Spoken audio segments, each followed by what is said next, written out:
New Japan Pro Wrestling's Wrestle Kingdom 9 live from Tokyo Dome, 6 p.m. Australian Eastern Time, 2 a.m. US Eastern Time, available outside the US and Japan on the Flips TV app. His family name is synonymous with professional wrestling. Jeff Jarrett, welcome to Wrestle Radio Australia. I appreciate you having me on, and a Happy New Year to you, and looking forward to ringing in, the New Year this Sunday. My voice is gone. I've been doing too much PR lately, but no, we're looking forward to this Sunday and kicking off the 2015 year in a grand fashion. Yeah, well, first of all, I'd like to thank you for finally doing what I've been hoping for the last 2 years on this show, is presenting New Japan Pro Wrestling, which is arguably the second biggest wrestling promotion in the world, in English. I mean, how did this come about? Well, it's no secret that I founded and started Global Force Wrestling back in April, and as we rolled out the brand, we made our alliances with some folks down under just this past August, but AAA in Mexico and New Japan last June. And as we were piecing things together, New Japan approached us and said, how do we bring our product to the North American audience? And then it was real obvious that the Dome show was going to be by far the best way to kick things off. And things started to fall in place, and one thing led to another, and we got all the pay-per-view clearances in North America, all through U.S., all through Canada. And then we got the guys from Flips on board, and it really took this event to another level that now, anywhere in the world, any time zone in the world, right there in your hometown of Adelaide, this Sunday, you will be able to watch this event live via the Flips app. So it's very cool. We're very excited about it.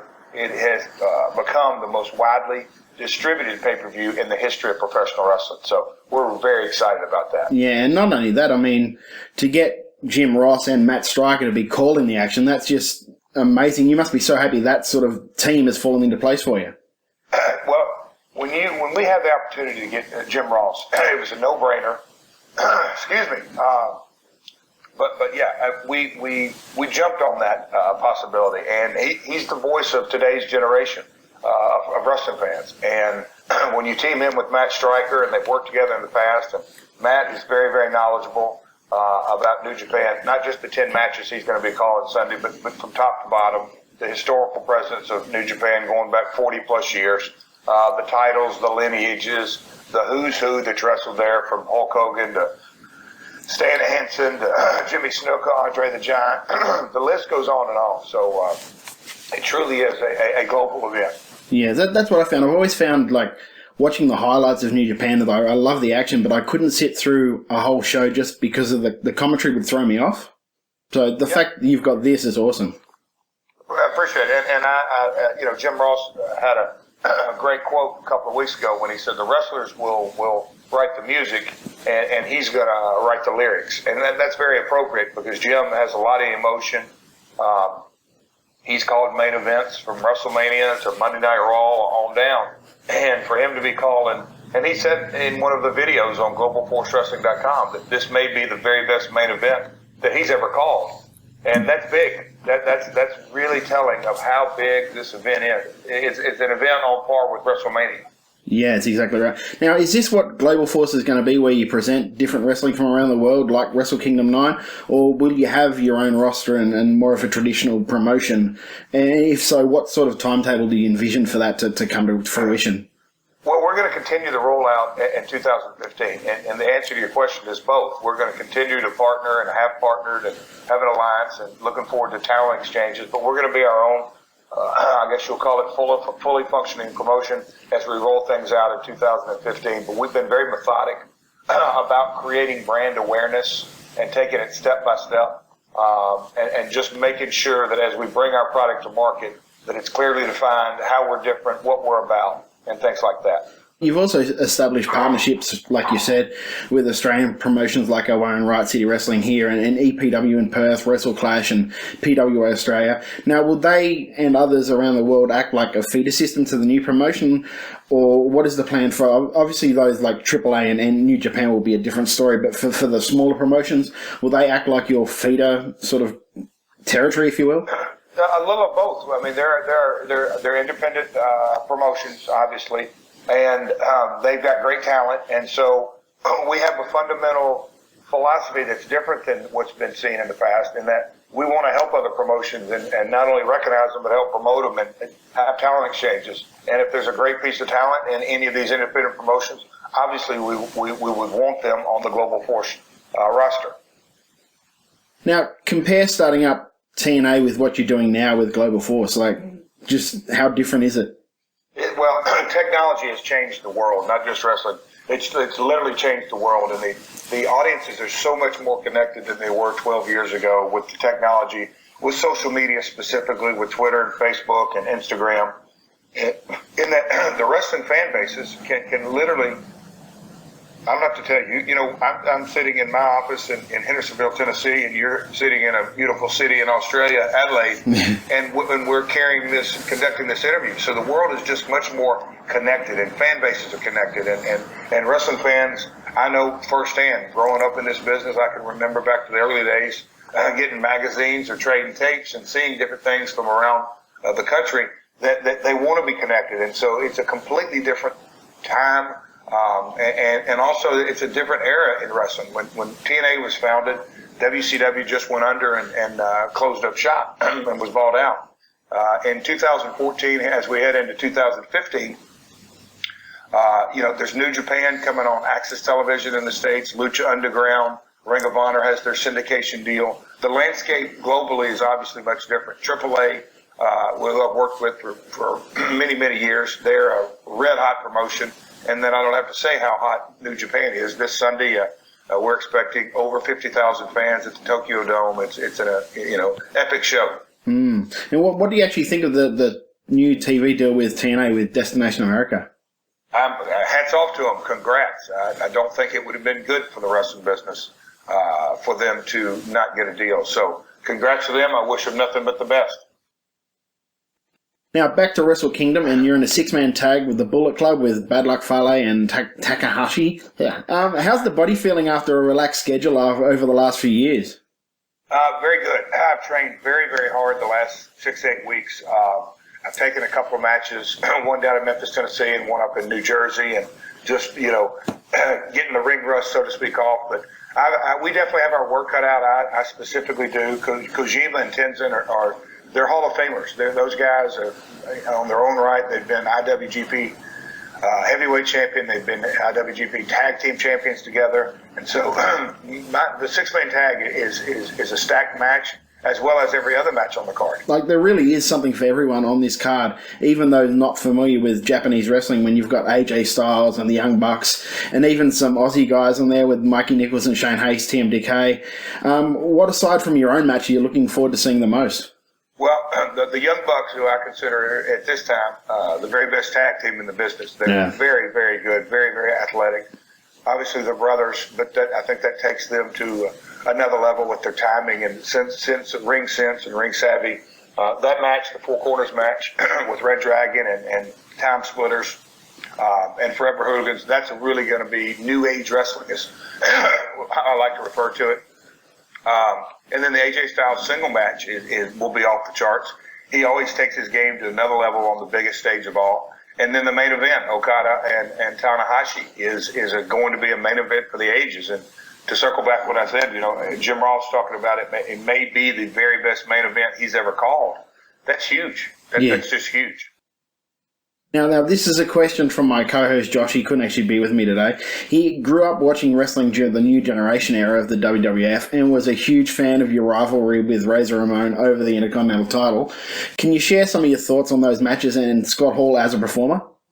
That was a unique time. The WWF was just right before the Attitude Era. It was 95, so the business was being built back up. It went through a rough stretch in 90, 91, 92 era. And Scott, Razor Ramon, I wrestled him. My series of matches was right off of WrestleMania 10, where him and Shawn Michaels had the legendary ladder match. So Razor Ramon was a red-hot individual, and Scott is a big dude. You don't realize how big he is till you get up next to him.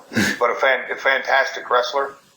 And we sort of tore the house down on many occasions, and then we added Road Dogg into the mix, and that just took it to a whole nother level. And then from there, we went into a series of tag matches where me and Sean, with Road Dogg at our side against Scott and Kevin, Razor and Diesel. And those were some fantastic matches as well.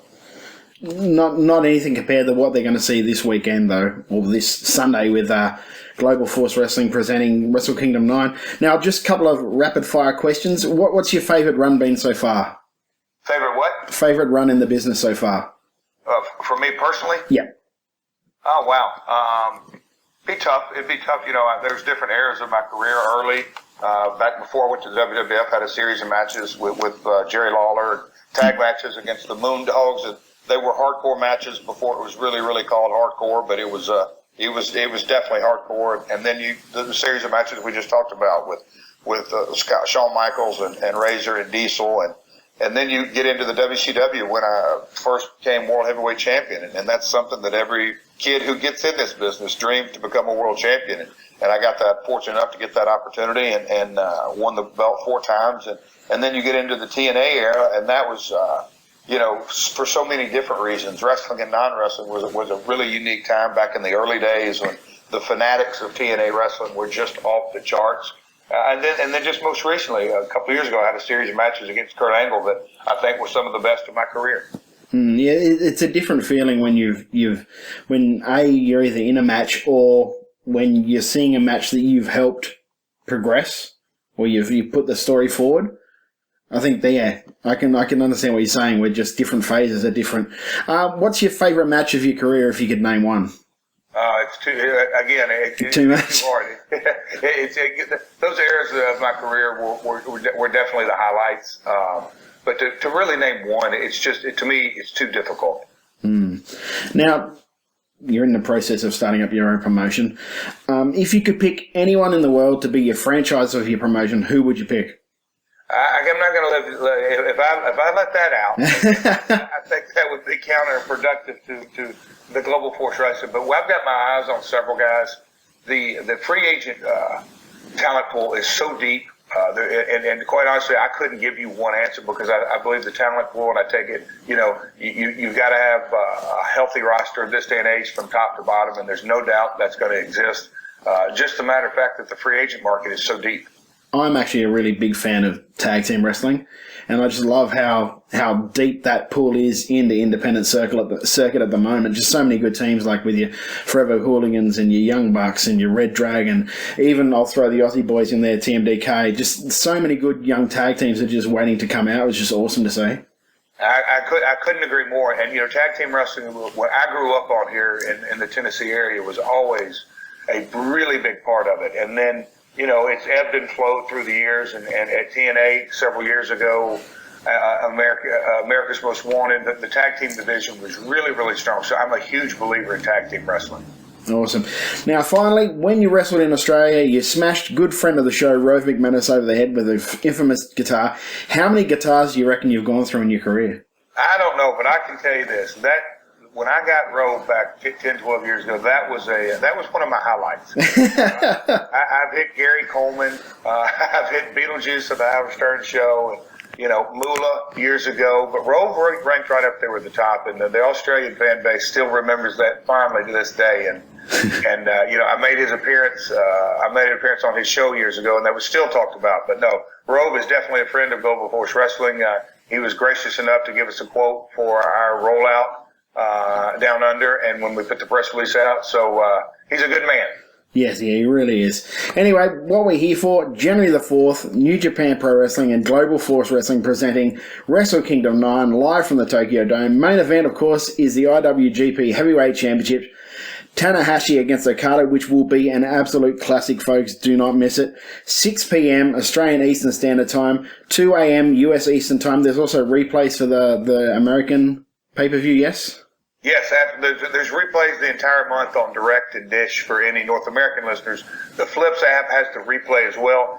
It will be on, so your listeners, it's what time is it local time there in Australia? So you guys are 2 hours in front of... it's 6 p.m. Australian Eastern Time, so they'll be able to work it out from there. Yeah, 6 p.m. Australian Eastern Time. But if you purchase it, which you will if you're in Australia on the Flips app, and then it will replay, 12 or 14 hours later in the traditional time slot, 7 Eastern Standard Time in the U.S. And then right after that, it will be on the Flips app on demand. You can purchase it at any time. So that's awesome. Lots of options to catch this show, but everyone that I've talked to on this PR tour, almost to the man and woman, is that I ask them, are you going to watch it live or DVR it? And they're all saying, there's no way we're going to miss this. We're catching it live. So the fans of Global Force Wrestling and New Japan Down Under, you guys get to catch it at a perfect time. 6 p.m. Eastern Australian time, so that's a good time. Yeah, I know myself. I'm actually having a barbecue on the Sunday to just get all my mates over watching the UFC. Then we're having our barbecue. Then we're sitting down to watch New Japan straight after that. So it's going to be an awesome day for us. It's a 4-hour. And you guys don't get that opportunity all the time, do you? No. That you get to watch a live wrestling show on an evening. No, not at all. That's the beauty of it being in Japan, really. Great. I'm glad to hear that. And Australia's always been good to me. And I've always told people that if I couldn't live in the United States at my home in Hendersonville, Tennessee, Australia would be my next home. I love that country. Well, thank you very much. And Jeff Jarrett, it has been an absolute pleasure having you on the show, sir. Thank you, sir. This Sunday, tune in, be there. It is a can't miss event. Go to globalforcewrestling.com for any and all information about this show. I appreciate you having me on today. Thank you, sir. You heard the man. Get onto it, people. This is what professional wrestling is all about. On Sunday, January 4th, Global Force Wrestling presents... What a night! What athletes! What an event! A worldwide professional wrestling spectacular. What a way to kick off 2015! That only happens once a year live from the Tokyo Dome in Japan. Wrestle Kingdom 9. Wrestle Kingdom 9! It just doesn't get any bigger! Showcasing the best wrestling on the planet. This is good old JR Jim Ross, and there's nowhere I'd rather be than ringside in Tokyo. In what will be the wrestling pay-per-view event of the year. This is pro wrestling, like it was meant to be. Global Force Wrestling presents New Japan Pro Wrestling's Wrestle Kingdom 9. Live from the Tokyo Dome, Sunday, January 4th, exclusively on pay-per-view. Wrestle Kingdom 9 on pay-per-view. The world will be watching. Recently on Wrestle Radio Australia, our second best of episode featured some of our favourite guests like Scrap Iron Adam Pearce. Bryan Danielson's song on Ring of Honor was the final countdown by Europe. They wanted $20,000 US per time it was played. So Bryan usually won, so that would be 2 times per show. That's $40,000, and I don't give a shit who you were. We were paying $40,000 for anything. And Mr. Juicy. I touched Christy Hemming's boobs. Also, Brian Alvarez joined Funky Sam Medina and myself, Josh Armour, to talk death of WCW, TNA, and the WWE Network. What good is watching a pay-per-view if you have not seen any of the build leading up to the pay-per-view? It's not as much fun, no. Yeah, like you're going to just go watch a standalone Halloween Havoc and all of a sudden there's the Big Show and the Giant on a building with monster trucks. Like, what? What's going on here? Why are they in a building in trucks? Because I don't get to see the television. It's free on iTunes, Stitcher, Beyond Pod, TuneIn Radio, and FNXstream.com. It's Wrestle Radio Australia.